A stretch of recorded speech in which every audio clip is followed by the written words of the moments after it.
Hello, everyone, and welcome to this session. The best foods are the least safe food in school meals. Now, we'd like to let people know that we have the interpretation happening.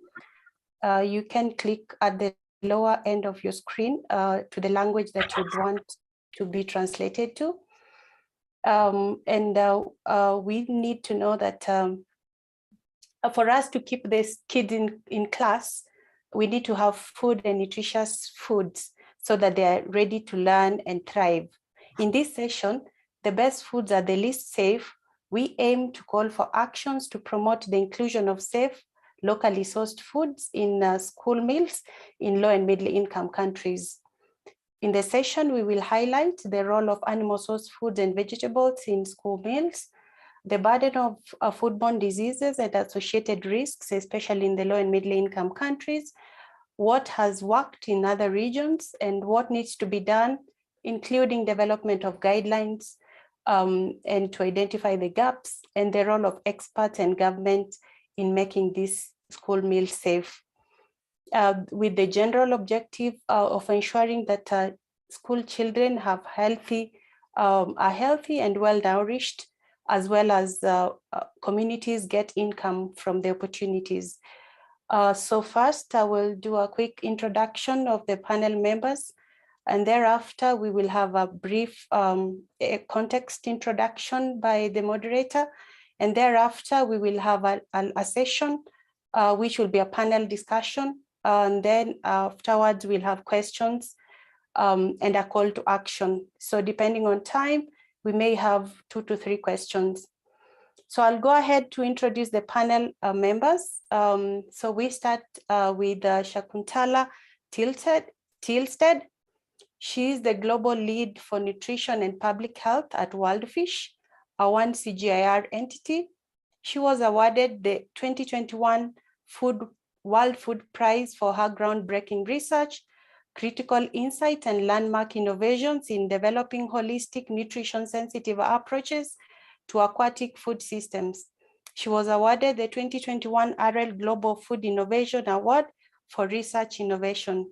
She is a member of the steering committee of the high-level panel of experts on food security and nutrition of the UN Committee on World Food Security, and the vice chair of the UN Food System Summit Action Track 4, where it's advanced equitable livelihoods and also food system champion.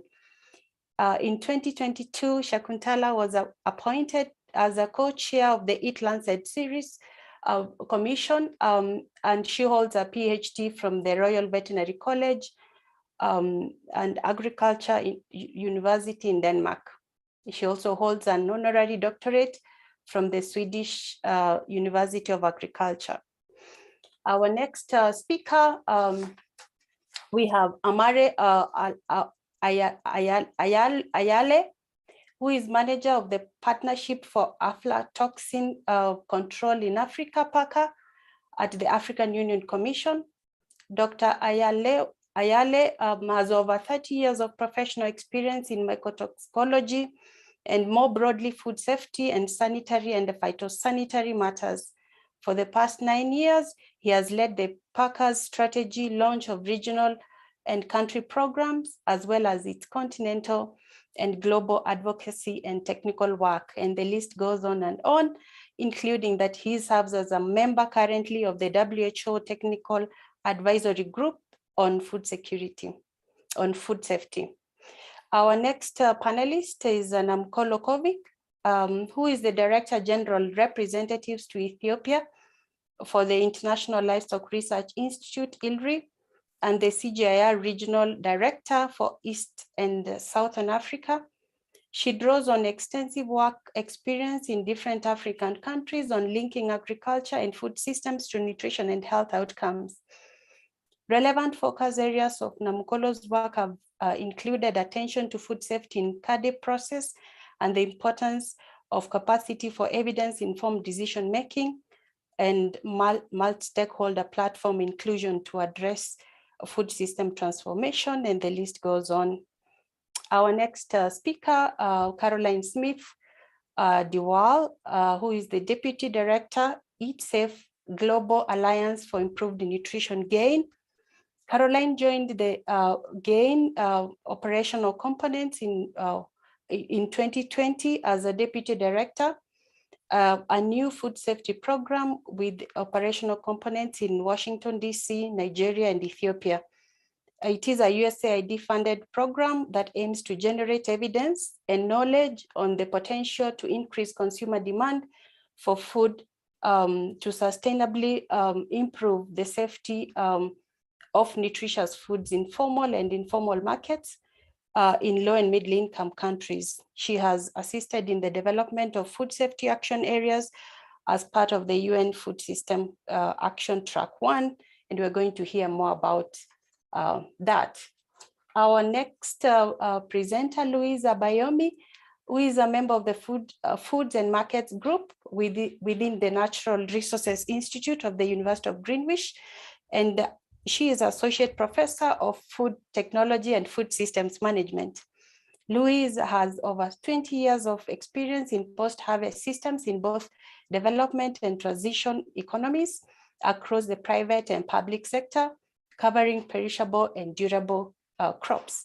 She is involved in technology transfer with research interests, including certified decentralized QC test kit validation and new product development.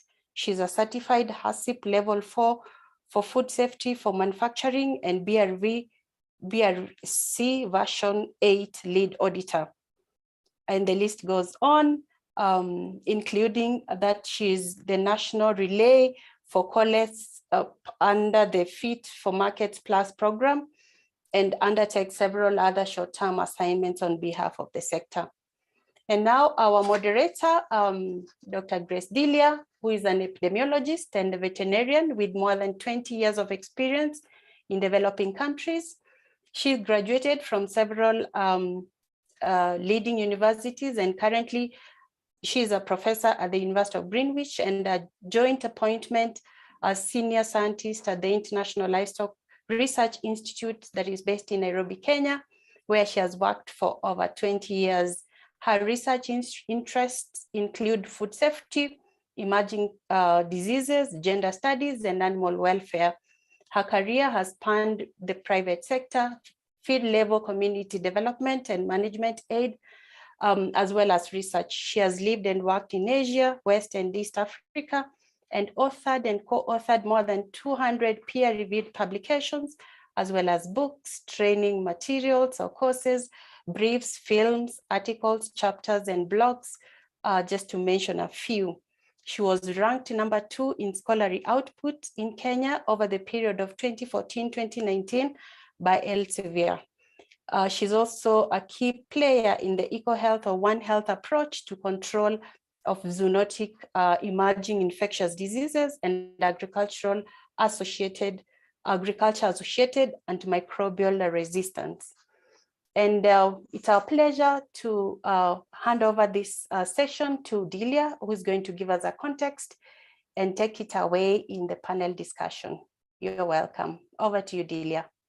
Thank you, Esther, for that nice introduction. And it's a pleasure to be with you all here today to talk about the specific issue of food safety in school meals. Now, there has been a lot of discussion around the school meals themselves, but something which sometimes doesn't get all the attention it deserves is the risks which are associated with food meals, especially in terms of food which may not be as good for their health as it could be, or even more worryingly, food that could actually harm children because of the fact that it contains hazards, either biological, chemical, or physical. So the idea of this panel actually originated in some discussions which the panel members have been having for some time amongst themselves and with the World Food Programme about the issue of how can we ensure food safety in school meals. I've been leading research in food safety in informal, traditional, mass domestic markets in Africa and Asia for the past 20 years. And during that time, we've carried out risk assessments. Now, risk assessments, for those of you who are not food safety specialists, are a type of method which allows us to come up with a fairly accurate idea of what are the possible harms to human health and how likely they are to occur. So we've been conducting risk assessments in these markets for several decades, and we've had some interesting and rather counterintuitive finding. For example, we find that informal traditional markets, the food is not always dangerous, and likewise in the formal markets, in the formal food markets in low and middle income countries, food is not always safe. But we do find that in markets, in these traditional wet markets, informal markets, typically a lot or even most of the food does not meet national standards. So there definitely is a challenge which needs to be overcome if we can include locally sourced food from mass domestic markets in school meals. And this panel is here to discuss that challenge and to, as Esther said, end with a call for concrete practical action. So with that, over to our first speaker, Namukula. We've heard a lot about your prestigious research career in nutrition. How would you summarize the benefits of including locally sourced, especially fresh foods in school meals? Why is this something we might want to do from a nutritional perspective? Thank you.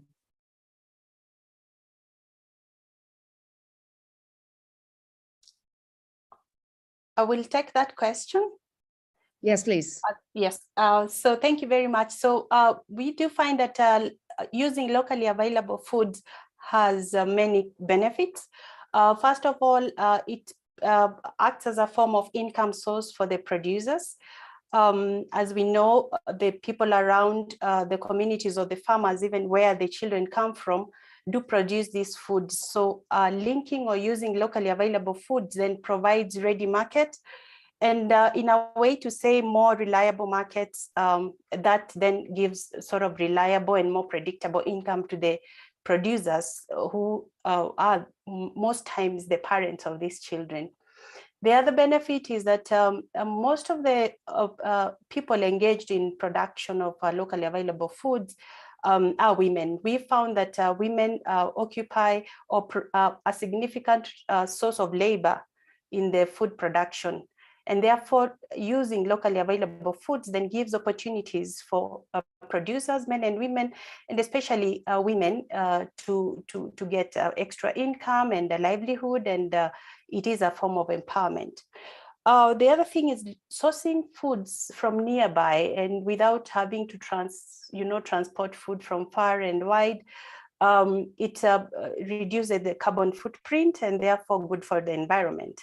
And just to mention that it provides opportunities, especially during processing and value addition of the foods. It gives opportunities for small and middle business owners. It gives them an opportunity to develop and also, get extra income. So generally, I think sourcing traditional food or locally available foods creates jobs, provides income, and also is good for the environment. Thank you. Thank you, Esther, and thank you for stepping in. Namukula, our colleague who was introduced, is having some difficulties in joining us. Esther, who didn't introduce herself, is also a nutritionist working at ILRI and has kindly agreed to step in to answer for Namukula. So that was great to hear about all the good things selling to school meal programs could do for local farmers and women. But Shakuntala, can I turn over to you as a nutritionist and as the winner of the World Food Prize? Would you mind sharing with us some of the nutritional reasons, the health reasons why we should think about including vegetables and other foods in school meals? Thank you. Thank you, Delia, and greetings to all at the Committee for World Food Security in Rome. And I'm borrowing an office, so I hope if there are noises around me, please bear with me. I am very delighted to see the progress being made in the School Meals Coalition. All of us who work with foods and nutrition look towards school meals as one of the most important entry points for nourishing children and nourishing people. And now with the COVID-19 and with the disruptions we are seeing in food prices, it's even more important that children are provided with diverse and nutritious school meals. I'll use this opportunity to share my experience on best practices to strengthen the quality of school meals. We must all understand firstly, and then recognize the nutritional benefits of diverse diets. One that is made up of diverse foods that not only supply energy, but also multiple micronutrients, vitamins and minerals, as well as essential fatty acids and essential amino acids. These nutrients are necessary for optimal growth and development, as well as for optimal school performance in children. And not just the first 1,000 days of life, up to 2 years of age, but also extended throughout the life cycle, including the first 7,000 days of life up to adolescence. In this window of growth throughout childhood and puberty, being well nourished is critical for optimal physical, mental, and cognitive development. Malnourishment during this period can not only weaken the growth and development of the child, but will have other effects: loss of productivity during adulthood, and intergenerational malnourishment, increased risk of diseases, and increased spending by the individual's family, and the nation to improve the quality of life for individuals who are malnourished. So how can we make school meals more nutritious? We know that many essential micronutrients, essential fatty acids, and amino acids are needed for growth and development, and that these nutrients must be provided by the diets. Micronutrients such as calcium, zinc, and iron, vitamin A and vitamin B12, and amino acids are found plentiful in animal source foods, also fish and other aquatic foods, which are also plants and microorganisms. In my work starting in Bangladesh, I have used diverse small fish species in meals, either whole or dried, and also in the powdered form as interventions to increase malnutrition in school-going children. These small fish have shown to have high contents of vitamin A, calcium, and iron as compared to other types of foods in the diet.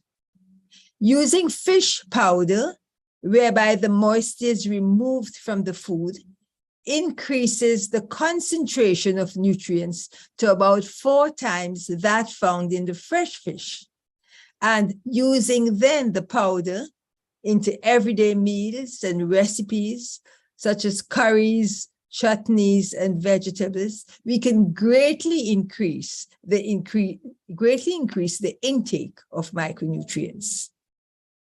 Another benefit of the inclusion of animal source foods into school meals is the inclusion of these foods which contain micronutrients of high bioavailability, compared to micronutrients which are found in the plant source foods in the meal. Bioavailability is defined as the ease of absorption, storage, and use of the nutrient by the body. Let me give an example of this. If we look at dietary iron is found in 2 forms: heme iron, found in animal source foods, and heme iron is absorbed much more efficiently, around 15 to 35% absorption as compared to non-heme iron found in vegetables and legumes, which has a bioavailability ranging from 2 to 20%. And we all know the importance of iron intakes, especially for adolescent girls, with deficiencies leading to anemia and stunting and intergenerational and having great effects intergenerationally. Another example I'd like to give is the complementary effects of vitamin D on the absorption of calcium. Vitamin D found in animal source foods and also, for example, in commonly consumed fish, such as herring and sardine, aids the absorption of calcium and phosphorus, thereby improving bone and neuromuscular health of the child. Therefore, with these examples, I'd like to end by saying we must strengthen school meal programs by composing school meals with diverse, nutritious foods, and these foods must include animal source foods because of the benefits I've just explained. And these foods are crucial for nourishing children and the generations to come. Thank you so much, Delia. Thank you, Shakuntala. And I think you made a very strong case that we must include nutritious, fresh, animal source foods, vegetables in school meals for the sake of nutrition and health. And also Esther made a very strong case that if these are sourced locally, they can help poor farmers, help women, and also help safeguard the environment. So that takes us to the next question, which is where these poor farmers, the types of markets where these poor farmers, smallholders are currently selling their foods. What are the natures of these markets and their characteristics? And to answer this, I will turn to Dr. Amari Ayolo, who has worked for many years at the African Union, where he is currently one of the chief architects of the Food Safety Strategy for Africa, which was endorsed earlier this year by the African Union, meaning that Africa is leading the world in having a continental food safety strategy. And so Amari is a very appropriate person to tell us more about the informal markets in Africa and other low and middle income countries. Over to you, Amari. Thanks very much, Delia. Hello, everyone. So I'll answer the question very briefly. In the context of Africa, actually, nearly 80% of the food, including animal source foods and vegetables, which are actually considered as perishables, is sourced from informal markets.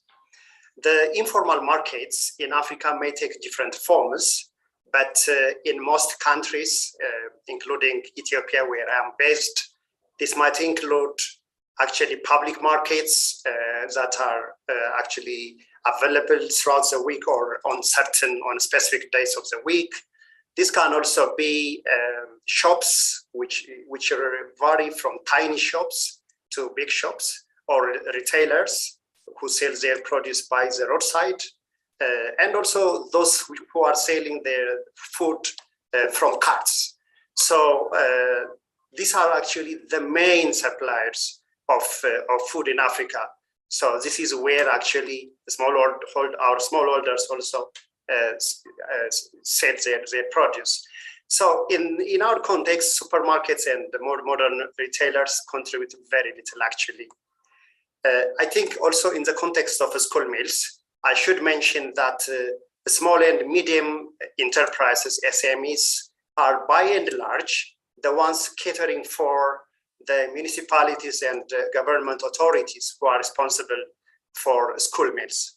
And most of these SMEs are also not covered by the regulatory scheme of countries, so they are largely informal. One thing more here to add is homegrown school feeding is actually taking root. It has actually taken root in Africa, supported by strong policies, and SMEs and informal markets, informal food markets actually will continue to be quite relevant in terms of food safety and school meals in Africa. So to conclude, in any improvements actually in food safety should really be based on a clear understanding of the nature of the informal food markets and also what it takes to improve them. Of course, while also not forgetting the regulated formal market. Thank you. Thank you very much. So now we are building a picture of, on the one hand, children who would benefit greatly from more nutritious school meals, and also from local communities who would benefit greatly from having a buyer of their food. And they are connected by markets which are to date still largely formal and traditional. What we would call modern markets, as Amari said, have quite a small role in many of these countries. So given this picture, I will turn to Caroline to ask, why are we not sourcing our food, our nutritious fresh food, from local markets produced by smallholders and women in order to have a win-win-win? Over to you, Caroline. Julia, thank you. And thanks so much to the panel. I'm thrilled to be a part of this. School cafeterias serve billions of meals every day. And most of that food is perfectly safe. And a lot of it is and can be sourced locally. But when food safety problems occur in a school cafeteria, the population they're serving are especially vulnerable to more severe illnesses. So it's really important that the food the food they're purchasing from whatever source is as safe as it can be.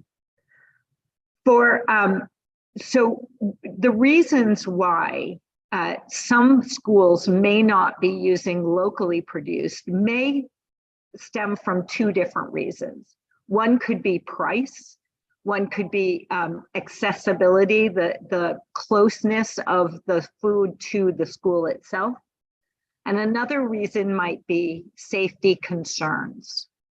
Now, I want to give you a picture of some research we did on school and outbreaks linked to school lunches.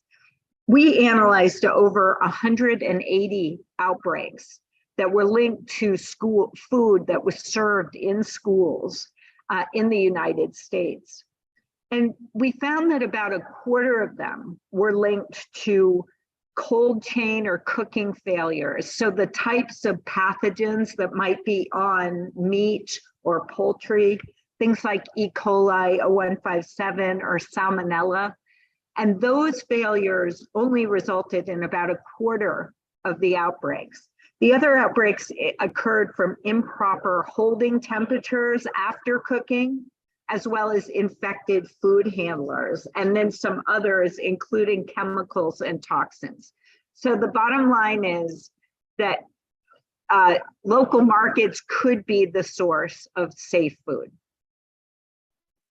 Thank you. That is encouraging news.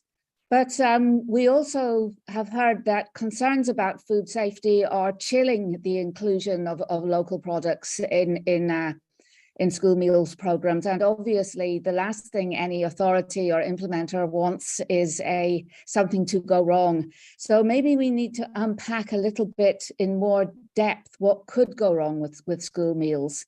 And for that, I will hand over to Louise, who is a food safety technologist who has worked for many years in low and middle income countries and with traditional markets.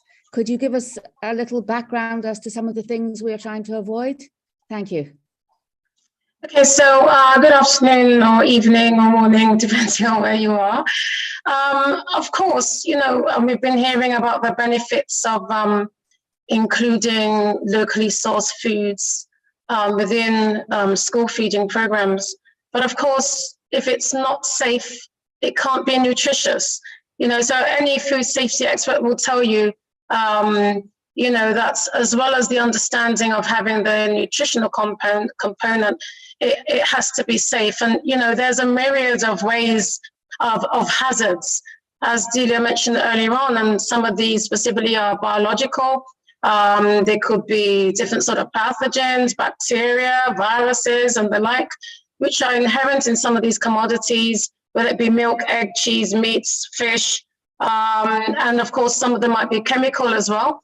So even if a food has been dried to make it more stable, of course, aflatoxins can develop in them if they're not stored in the correct packaging and so on. So even whether it's minimally processed or dried to be more durable, there are still a number of hazards which kind of occur.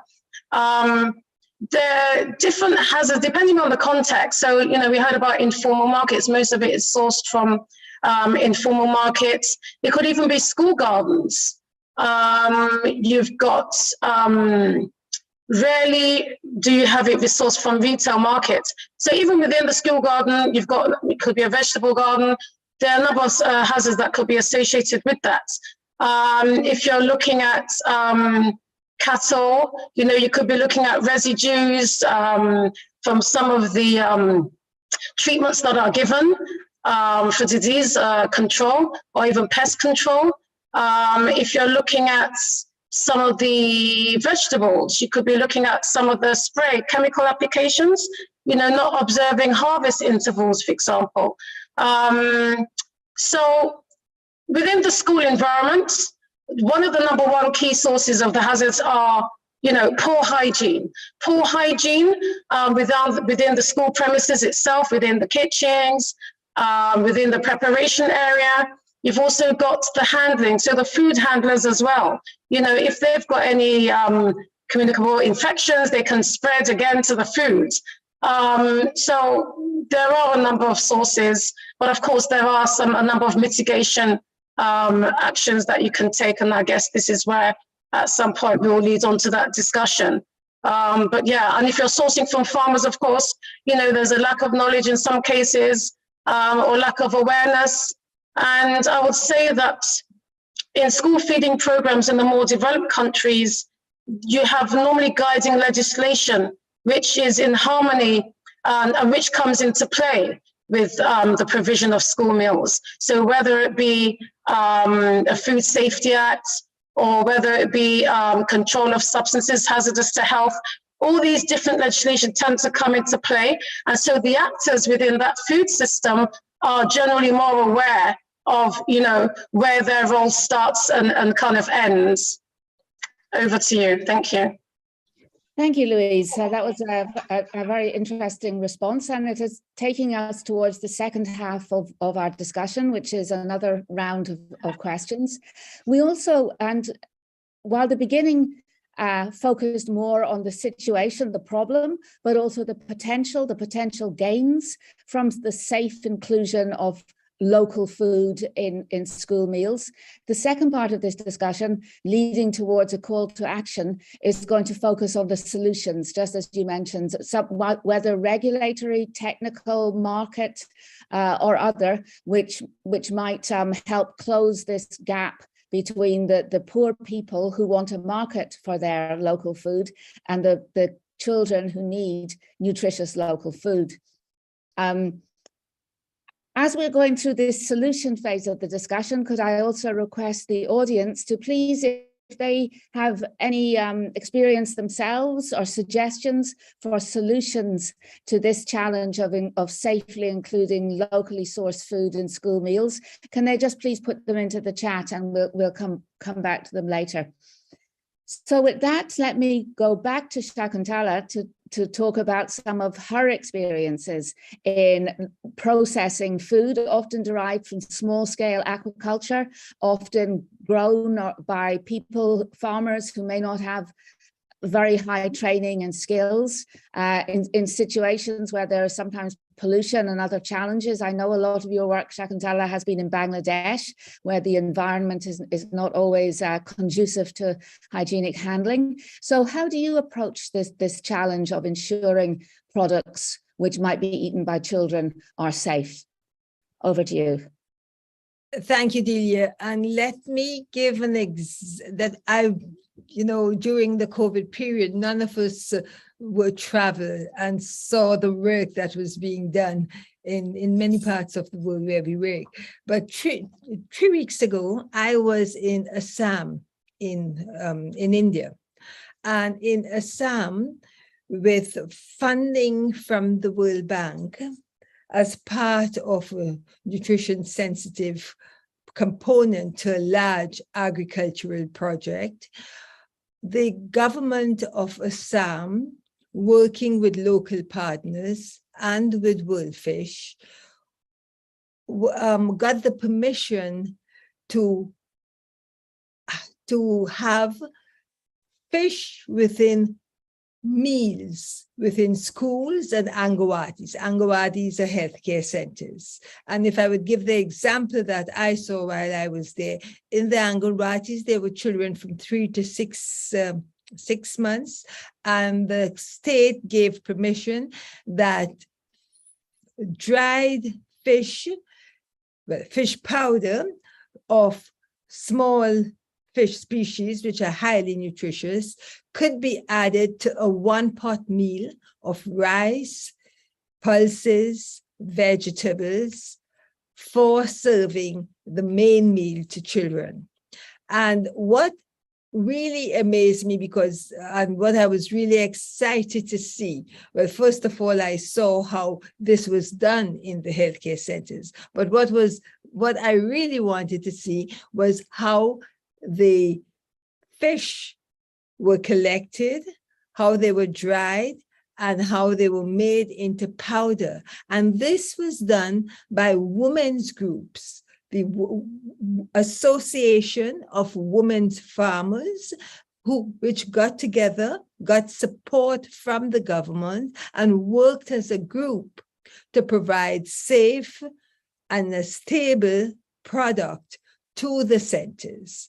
And it was this arrangement and organization of women getting together as groups, working together, solving problems of safety, of stability, of packaging, and ensuring that there was a steady supply to the centers and to the schools. It was amazing that they were able to manage this, and they also had the power to scale this. Right now, it had just started for 6 months, and they had already reached 193 centers and over 700 children of the age to 3 to 6 months. So I do think with proper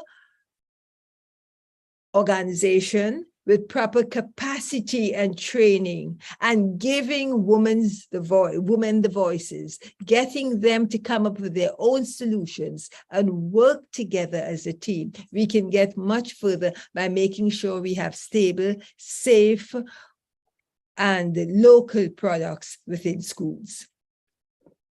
Thank you. And I worked in Assam as well, and it is one of the poorer and least developed states in India. So it's very encouraging to see that this actually can be done in practice, and children are benefiting from it. And some of the things you pointed out, that the need for group action, collective action, for training, for technical organization, I think are some of the gaps which need to be filled. But maybe then I will go back to the same problem, but in high income countries. And I know Caroline has been involved in research into school canteens and school food safety. What are some of the solutions or approaches that are being used in high income countries to remove the risk from school meals? Thank you. Thanks, Delia. And Shakuntala makes such an important point about motivation, and in food safety, there is nothing more important than protecting your family and your children.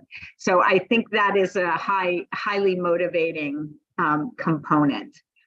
In the United States, our school cafeterias are regulated by local governments. Sometimes it's municipalities, sometimes it's the provinces or the area around the schools. But our federal government invests a lot in school lunches, and so they have some basic requirements. One is they've developed a set of standards for all retail establishments called a food code. Second, they require that our school cafeterias be inspected twice a year. And CSPI, the Center for Science in the Public Interest, did a pretty comprehensive survey looking across 20 different school districts. And we found that none of the school districts performed terribly well on these federal standards. Additionally, we looked at whether parents had the opportunity to see the inspection results. So what is the level of transparency? And we also found gaps there. So I think just to leave you with a few thoughts here, it's really important to have strong standards that cover the food, the school cafeterias, and also your retail establishments, your restaurants, your grocery stores. For example, in Denmark, there's a system of smileys that actually is posted on the door of even school canteens. So getting the right standards in place, making sure that they're being checked frequently, and then finally giving parents and consumers the information so they know conditions, what conditions have been found in those particular facilities. I think, Delia, those are a couple of suggestions that could really help in this context. Thank you, Caroline. I think those are very important elements of any food safety system, that there should be standards, there should be some form of monitoring, but most importantly, and often we find in informal markets, most neglected is thinking about motivation. What are the reasons why people should change their behavior? And as you say, when it comes to school meals, we're lucky because there are a group of people, parents, who care very deeply about the safety of their kids' meals. Only they may not always be empowered, to go back to what Shakuntala was telling us about the importance of empowering women's groups to translate this concern into action. So again, over to Louise, who has a background in HACCP as well, and there's some of these systems which are used to identify and manage risk. What do you think can be done practically in the context of low and middle income countries where standards are not always easy to implement in order to ensure food safety?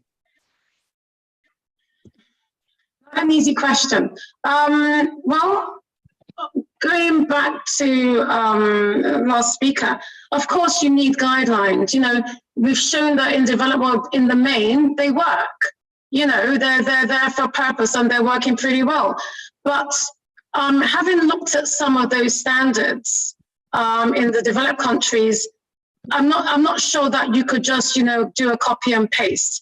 So, you know, for example, when you see clauses like, oh, you know, you need to inspect the floors, mustn't have cracks and things like that, that will not really be something that we could carry along to a lot of our schools. I mean, even if I speak about, you know, school feeding programs in Nigeria, for example, a lot of the schools, some of the schools don't even have roofs. So, you know, some of the kitchens are out in the open. So how do you then, that's the challenge, prevent contamination in those sort of contexts? And again, it comes back to doing a risk assessment. You know, where are the hazards going to be? There's some very simple things or messages, key messages that you can share. I mean, even down to the water. So, you know, for example, I know when the World Food Programme wants to implement school feeding, there's some assessments that they do, you know, so there's an assessment that goes on there. And I would extend using a HACCP approach to assessing risks and seeing what really practical things that I've spoken about water, you know, is the water safe? You talk about lack of visibility in the developed countries, but there's even more of a lack of visibility in the developing countries, whether it be the type of partnerships that are implementing. I found also that some of the stakeholders in this food system, so they could be caterers, for example, they may not be trained. So there's some low-hanging fruit there, you know, awareness raising, some basic training on food hygiene, you know, getting people checked out a couple of times a year. You know, those key things will go a long way in my mind, as at least making a start into developing some appropriate guidelines. But of course, the other thing is that they should be practical across lower and medium income countries, because we don't want to you don't want to have different standards going around, because this is some of the difficulty again. In a lot of developed countries, you've got standards which are guided by legislation, and they're kind of harmonized. So the different actors have their own pieces and everything kind of fits together nicely. Whereas in developing countries, you don't have that. In some cases, you know, some countries may not even be signed up to Codex, for example. So if you're going to be using HACCP principles, there needs to be this awareness of, you know, this is the global standards. These are the basic principles. And no matter how you implement them, they need to be kind of fit for purpose and practical. So there are low-hanging fruits, but it's a case of coming together and looking at those different aspects that are currently being implemented. What's working well? What isn't working well? Where are the gaps? And again, you spoke about monitoring. There's very little monitoring. And if you're going to monitor, it must be against those guidelines that everyone has kind of agreed to. Otherwise, you can't really get that data that you're looking for to feed back to knowing where to put your resources and where to scale. Over to you.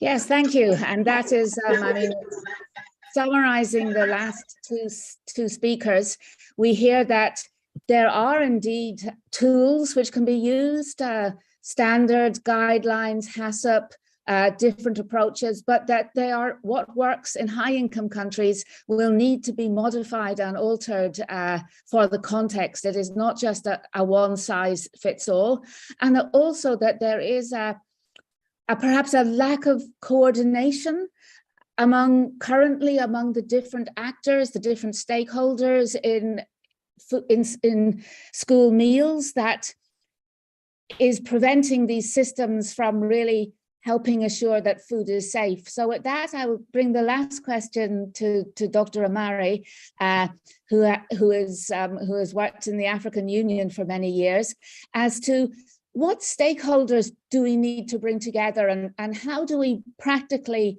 move forward on this issue where the school meals situation is largely not terribly well regulated or organized in many low and middle income countries as regards safety, and how we can get to a better situation. So thank you, Dr. Amari.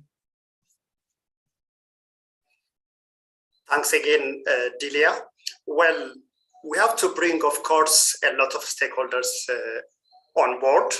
It is very important to follow a consultative process to develop the guidelines for safe school meals. In my opinion, first and foremost, there are diverse stakeholders that are involved. So it's very important to capture their needs and expectations. So it is important to involve, as I said, informal markets are very important in the African context. So we have to involve them, preferably their associations, which are, of course, very, very rare in Africa.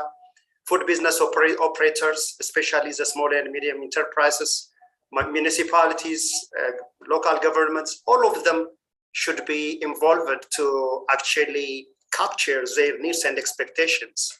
Secondly, efforts to improve safety of school meals, in my opinion, and I think this is probably widely accepted, will have a huge actually implication to improve food safety more broadly in any given country.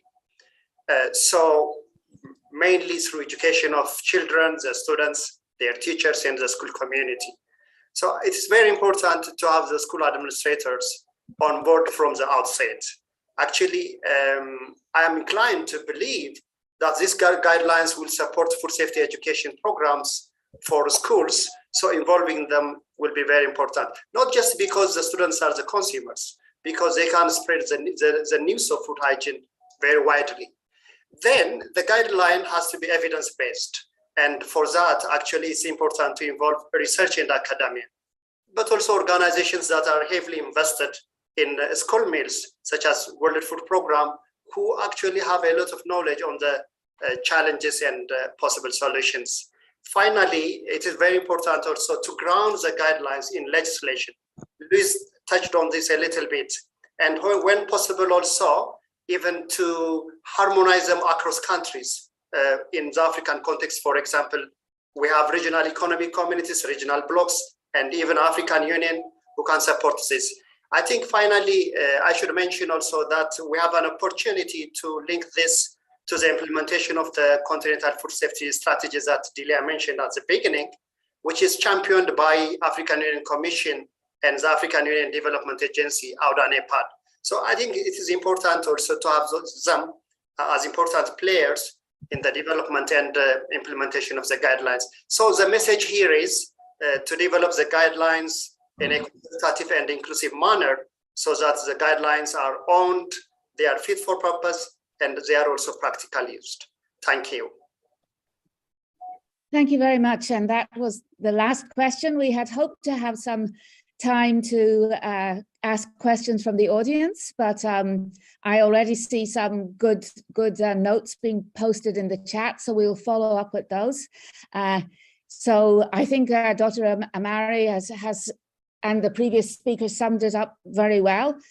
We have to a large extent already know and have identified the people who are affected by this and who need to be included, the stakeholders who need to be included in the process. We know some of the lacks, some of the things which are currently somewhat challenging the safe inclusion of safe, locally fresh, local foods, including lack of information, training, organization, guidelines. Some of these are simple, some of these are complicated. And then very importantly, as Caroline referred to, the motivation that these systems must be based on people's strong incentives to do things differently and to reduce some of the burden of foodborne disease associated around children's meals. So what we've been doing in preparation of this event is reaching out to diverse community of people who are interested in 3 areas. It is a sort of a coalition of people who are interested in school meals and ensuring that children have nutritious food in their school meals, in people who are interested in small farmers, poor farmers, pastoralists, the people who are producing fruit, vegetables, animal source food and other nutritious foods, and then the people who are interested in food safety, and especially food safety in informal markets and in low and middle income countries. Many of you are here because you got a personal invitation for us to come and be part of this discussion, and others of you we have spoken to but weren't able to join us today. Also, many of you, including Dr. Amari, have been involved in another one of these coalitions, the UN Food Systems coalitions, which grew around our summit last year. And this was the Food Safety Coalition, part of Action Track 1, led by Lawrence Haddad. So this community, the 2 communities, the communities around school meals and the communities around food safety in UN FSS Action Track 1. We're going to reach out to you again over the next few weeks and months to revive some of the networks and expert groups that came together for that UN summit and see collectively what we can do to better support actions to ensure that safe foods, locally sourced, can be incorporated in school meals in low and middle income countries. And with that, I would like to once again thank all our speakers, thank Esther, thank the organizers of this event, and look forward to talking to you in the near future. And please give yourselves all a round of applause.